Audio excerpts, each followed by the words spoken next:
I was at the 2015 Hall of Fame induction, and if you can give me a little bit of your memory of that and how you felt about a lot of the ceremony.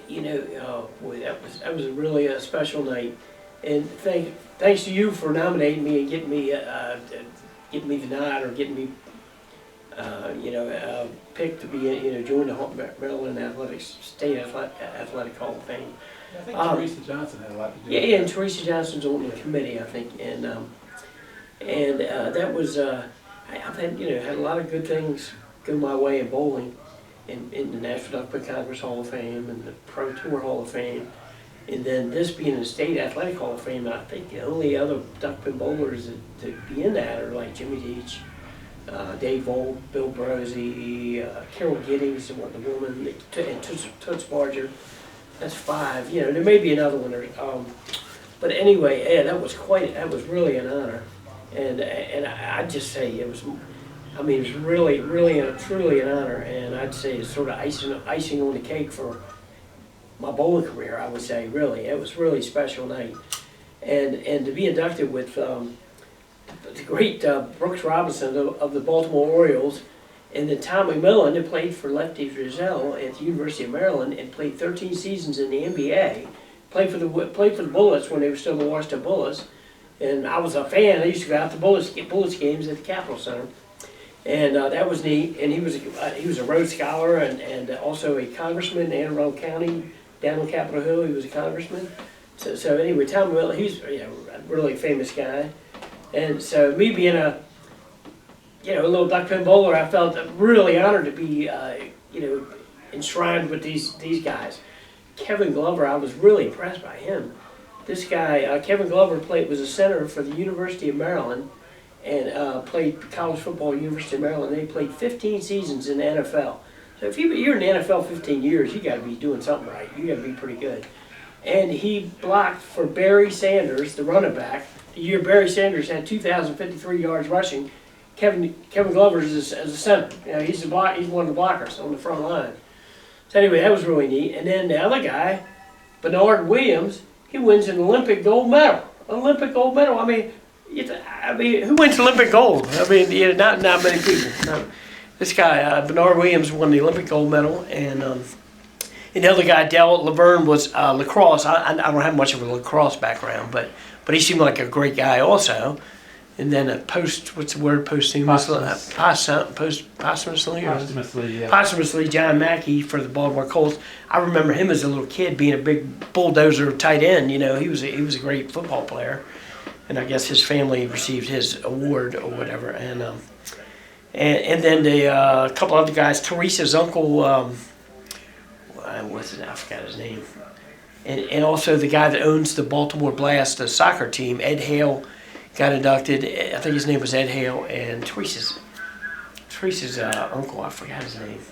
Anyway, sorry, Teresa, forgot your uncle's name, but he seemed like a wonderful guy too. Yeah. So they were all it was really a special night for me, and it was a nice event, nice affair, big dinner, and then just I was really grateful, thankful, humbled. It was just so special. So and then to top it off, your name's on the wall at Camden Yards. I mean, that's pretty cool. Go to an Orioles game, I know the guy. I see my name up on the wall. I've only been to 2 games in 4 years, I think, but that's pretty neat. We went out, Deb, my wife, and I, and daughter, and son. And Todd's fiance, girlfriend, we went out and took a few pictures, with the plaque with the name on it.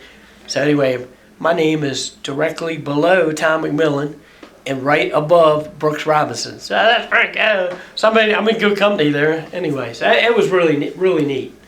And that makes me want to go to baseball games at Camden Yards, but I haven't. But it's really special. It was really special. And, can't thank you enough for leading the way on that, But hey, did they ever have a group picture of the 7 or the 6? I think they took pictures that night, but I don't have any of them. I think they did have us all get together out there somewhere on the floor and take some pictures, but I don't know. Maybe Teresa might have inroads to getting a hold of, of a picture maybe. And, yeah, it would be nice to have, really. And, I did see a separate picture of you and Brooks Robinson, and there was a third guy, which I don't know who he was. we that was at the press conference, I think. Okay. Because Brooks didn't make it to that night at the event. His grandson showed up for him, and the guy, the other person in the picture was a guy from my church. John Thrift. Anyway, he's about Brooks's age. He was all about that. He thought that was really cool. Yeah. We got to meet Brooks Robinson, and so yeah, that's who was in the picture with Brooks and I. So at least I think that's the picture. Did you and Brooks get a chance to talk at all? He came up and introduced himself to me. I mean, this guy is like fabulous. He said, Brooks, I remember one of his details in his press conference. He said he played 23 years in Major League Baseball, and he said all his contracts together, he made $1.3 million. Now these guys make that in a couple of weeks. So, but making 20 and 30 million a year. Some of these pitchers and famous baseball players, Mike Trouts and the guys of that nature make 20 and 30 million a year, I guess. But but as great as Brooks Robinson was, he made 1.3 million for 23 years. I mean, money's different now than it was then, of course, but but I found that a little rather amusing. 1.3 million. That just doesn't seem like much for a guy of his caliber. But yeah. In this day and age, anyway. But he played years ago, so I think he's about 80, 81 or 2. So he probably retired when he's 41 or 2. So he's probably been out of baseball for 40 years. So. Right. So I guess back when he made $50 and $100 grand a year, that's probably good money, and I'm sure that was quite a bit of money. But and he used to co-announce the Orioles. Yeah, he was the Orioles announcer, right? Yeah, with Chuck Thompson. Yeah, Chuck Thompson. He was Mr. Baltimore. I think he might have even done Colts games and Oriole games, and he did a lot of big sporting events in Baltimore. Right. Chuck Thompson and Vince Bagley also. It's a Channel 11 sportscaster, but